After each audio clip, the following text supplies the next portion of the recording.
Good morning, everyone, and welcome to episode 6 of Sit with Stitt. On this podcast, we take a controversial, taboo, or otherwise important topic and contend with it for the internet.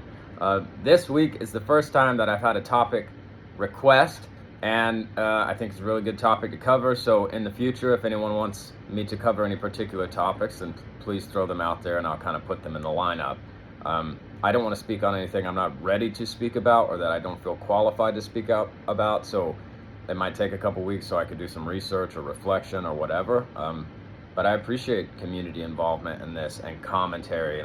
And so if you haven't liked, subscribe, or commented on videos with your own thoughts, please do that. I don't think I'm right about everything. I think I'm probably wrong about a lot of things. So if you have different experiences, feel free to put those in the comments, or even to upload your own video and link it in the comments so that people can have additional information, because these are important topics we're discussing, and they're important. They're topics that are necessary in kind of your continued journey to understand yourself. So my way is not the only way. There are many ways. What's your way? The topic for this week is panic attacks. And I want to start by stealing a line from Jocko Willink to open this video. Having panic attacks? Good. What is your mind trying to communicate with you? What is your nervous system trying to communicate with you? What does your unconscious need? How is your self-care routine? You're having a panic attack for a reason, whether it's old trauma or current levels of stress, just like anything else, just like anger, depression, isolation, loneliness. Emotions are your body's way of giving you feedback, and panic attacks and anxiety attacks are no different in that. So I want to start by quickly differentiating panic attacks from anxiety attacks. A panic attack is, in a lot of cases, more severe. It is more short-lived, thankfully, and it can be classified by kind of tightness in the chest, shortness of breath, chest pain, heart palpitations, rapid heartbeat. Some people get sweaty or dizzy, and there's this just feeling of impending doom, like I am going to die. That's always how that feels to me anyway. And then an anxiety attack is just, you have a lot going on in your life. There's a whole bunch of worry, stress. You can even, and this has happened to me too, your muscles will be tense. You might feel it in your gut. You're just flexing your gut all day and just kind of rigid. You're irritable, you're exhausted, and you have this just sense of worry or dread. These can last a lot longer than a panic attack. So like I usually do, I want to kind of open with my experiences, particularly around panic attacks. I personally never had panic attacks until it was safe to have panic attacks, and that might just be my own psychology, but I never had one on a deployment. I never had one in the military. I never had one going through my divorce. It was only when I had kind of rebuilt my life, opened my business, was at a much more peaceful place in my relationship to myself, and I had kind of established this earn your sanctuary motto for my business that encourages people to kind of go out and do the work of the day and then go into your home and do whatever you need to do to be okay. Try to be thoughtful and healthy in your relationship with yourself, but just do what you need to do. And so I would do the work of the day, and I would feel proud of the work of the day because I was putting myself all the way out there all the time. And then I would really just let my guard down and just sink into rest. And that's when I started having panic attacks. And this might not be the case with everyone, but my personal panic attacks, I think, are exacerbated by a fear or anxiety around medical systems, or maybe a bit of a resentment toward medical systems, which is ironic considering my wife is an ER nurse. But in the service, you don't really get a choice in the matter. They told me they were going to rip out my teeth, my wisdom teeth, even though they weren't causing me any pain. They told me they were going to take my blood every 3 to 6 months to make sure I don't have AIDS, even though I already knew I didn't have AIDS. They told me when I was going to get what shots, and just anything medical or dental, or anything like that, even mental health stuff. You have these mental health assessments, pre-deployment mental health assessment, post-deployment mental health assessment. It was always just this involuntary, you're doing the thing. And so I don't really go to medical. It is what it is. I'll work on it. But that, I think, made my panic attacks a little worse, because a lot of times I hear about people who end up in the ER over a panic attack, and they get physiologically or clinically cleared, and maybe that gives them a level of comfort. For me, I did not go to medical. I just was like, oh God, I'm going to die. And then I didn't die, and that happened for many weeks and months, and then I decided that maybe I was having panic attacks. And after I recognized I was having panic attacks, I was able to kind of make them go away, ultimately. But what it felt like the first time to me is I got this basically absurd idea in my mind that somewhere along the way I must have like broken a rib, and there must be like a shard of bone sticking out, and perhaps it was sticking into my heart. And so I would get this shortness of breath, and I would feel like if I breathe in anymore, I'm gonna tear my heart and bleed out or something like that. It was basically absurd, right? Unless you're having a panic attack, and then it feels very, very real. And so I'd have this tightness in my chest, this chest pain, and at first I, maybe would even have my wife like check my blood pressure. That's a good thing about having issues with the medical system, but having an ER nurse as a wife. I'm like, hey, I think I might be dying.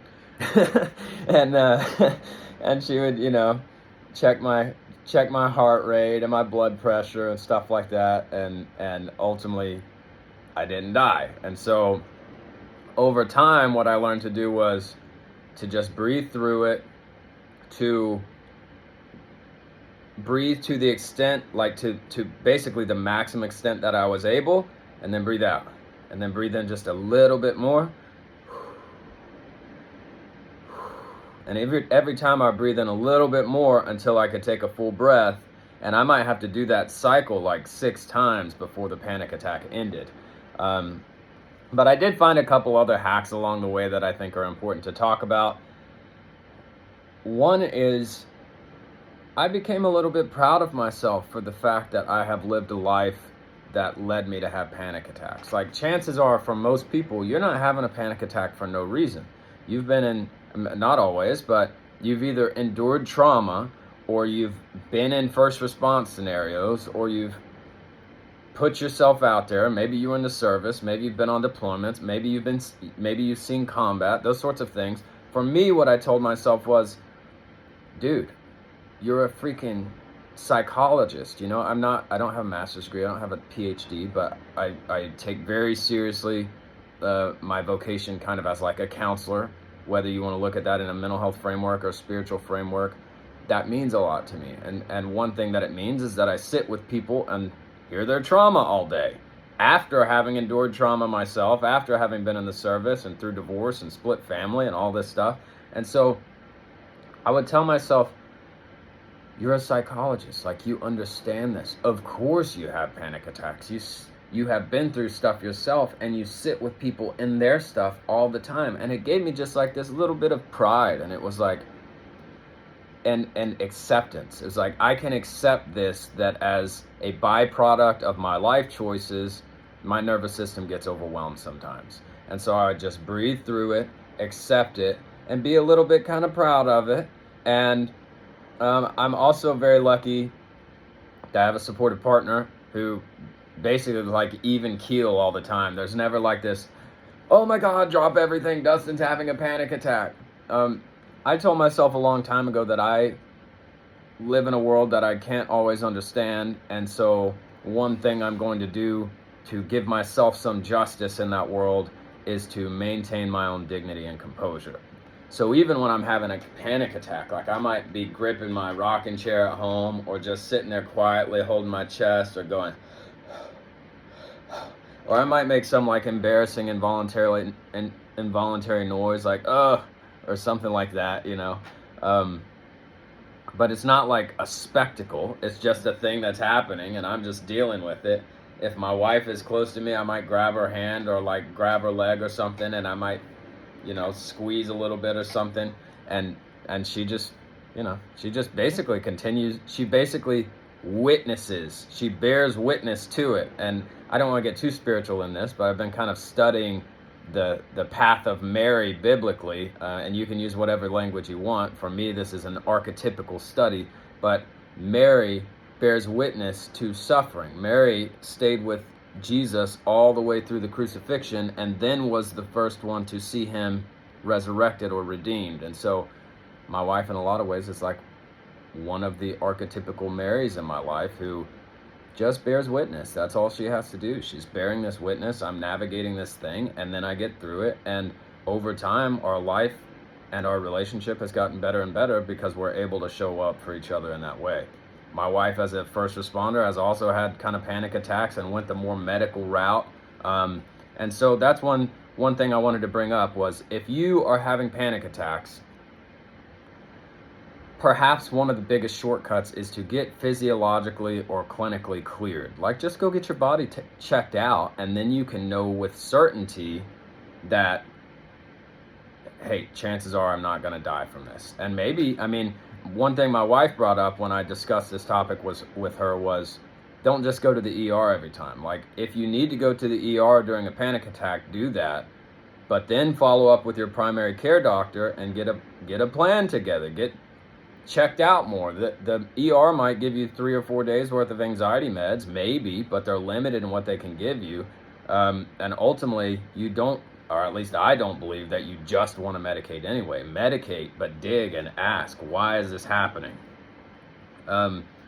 So after you're physiologically cleared, you can say, okay, this must be something in my mind or nervous system. And a lot of times, people will already know what that thing is. They will say, oh, this is because I went through this traumatic event at this age, or I have been through multiple traumatic events through my entire life, or this must be associated with some sort of service, whether as a first responder, military, whatever. And so then you have to start navigating the mental health process. And that could be with a mentor, a spiritual counselor, a psychologist, a therapist, a psychiatrist, or all of the above, ideally. Like, take care of yourself. But you have to start looking at, what am I repressing and what am I avoiding? And then come up with a way to navigate that holistically. So probably at some point you're going to need to talk to someone about it. Find someone. Like, not everyone has a supportive partner like I do. I hope you do. If you do, talk to them about it. Say, hey, this might be a little weird to talk about, but I've been having some panic attacks lately, and this is what I think is going on. And chances are they're going to sit with you and bear witness to that. And then they're also going to say, well, I'm not a licensed therapist, unless they are, and then they still shouldn't probably be seeing you as your spouse and therapist. That's not a good dynamic. But they're going to encourage you to go talk to someone. You need to ask, what am I repressing and avoiding? Talk through it, write through it, and then also look at your kind of self-care. And self-care is, I think, an often misunderstood topic. I don't mean only what are you doing to make yourself feel good. That is a part of self-care. But I mean, even doing the uncomfortable thing of talking to somebody, that is self-care. Keeping a journal even though you don't want to, that is self-care. Getting fit so you can feel your body can work through some of this stuff. Emotions are stored in the body. And so if you start running, go on long runs or go to the gym, you will do yoga. At points during that, you will find yourself navigating emotion. I have gone on long runs before and then had very emotional experiences afterward. And I sometimes tell myself that's because they're sort of burning their way through my metabolism and through, physiological processes that other people understand more than me. They're burning their way out of my body. But do creative things. Look into neurographic art. Do some meditation. Like, just get to the bottom of it. And then figure out how to connect with your body, because a panic attack does not only happen in the brain, obviously, because you're having chest pains and stuff like that. It's in your entire nervous system. Improve your relationship with your body, and then you won't have this insecurity that, like, oh God, something's wrong, I'm gonna die. When you are putting effort into making your body healthy, then your mind has the benefit of knowing I have a healthy body. For me, this often looks like going on hikes in nature, which have the compound effect of like bringing up levels of serotonin and your sort of contentedness. But just do something to stay moving. Take a look at your nutrition. Drink herbal teas. Like, drink some kombucha, dude. Like, do things to tell your mind, I am doing this because it will make me healthy. And then do that thing. And then all the things that you do to take care of yourself become a sort of defense when you're having a panic attack. And you can go, well, look, I've already had this physiologically cleared. My partner knows and is with me, or one of my friends, or my pastor, or whoever you can reach out to during that. My partner in this knows that I'm navigating it and is supportive. I am taking care of my body and my nervous system. I know this is a process from years of suppression, avoidance, or years of endurance of trauma. I'm proud of myself for having lived a life that is not just average and is not one that I just walk through without encountering any problems. I'm proud to be a person who has endured and who seeks to help others in some capacity. And if you're not doing something to contribute to others, then find a way to do that. And that becomes a defense too. And you can say, because I endure this, I can help lead other people through it. And then these are just all these angles, all these pieces of armor that you can adopt to help yourself through the panic attack. And there's a whole bunch of other self-care things I wrote down. Get a massage, go do some Reiki, get some acupuncture, take a freaking bubble bath, listen to music, like just feed into yourself and feed that relationship with yourself. And what I've ultimately found is that once you accept the panic attack, once you reduce the negative things in your life to the greatest extent possible, like maybe you just have too much on your plate, find something you can get off of your plate. And a lot of this applies to both panic attacks and anxiety attacks, but once you accept, hey, this just is what it is. I'm going to be okay. I'm going to make it through this. There's a reason this is happening to me. I can navigate that reason, and more than likely, this won't be forever, or at least it doesn't have to be forever. There are so many resources out there that can help you navigate your internal journey. And the more you understand yourself and why things are happening to you, the less you feel like the world is out to get you, or the world is against you, and the less you feel like your own mind and body and spirit are attacking you. And so even though when you're feeling panic, your physiological response is to just want to get out of that situation as fast as possible, just slow down, breathe through it, look at it, take notes during it if you want to. But just recognize, I haven't died yet. If this has happened multiple times and I haven't died, I'm probably not going to die this time.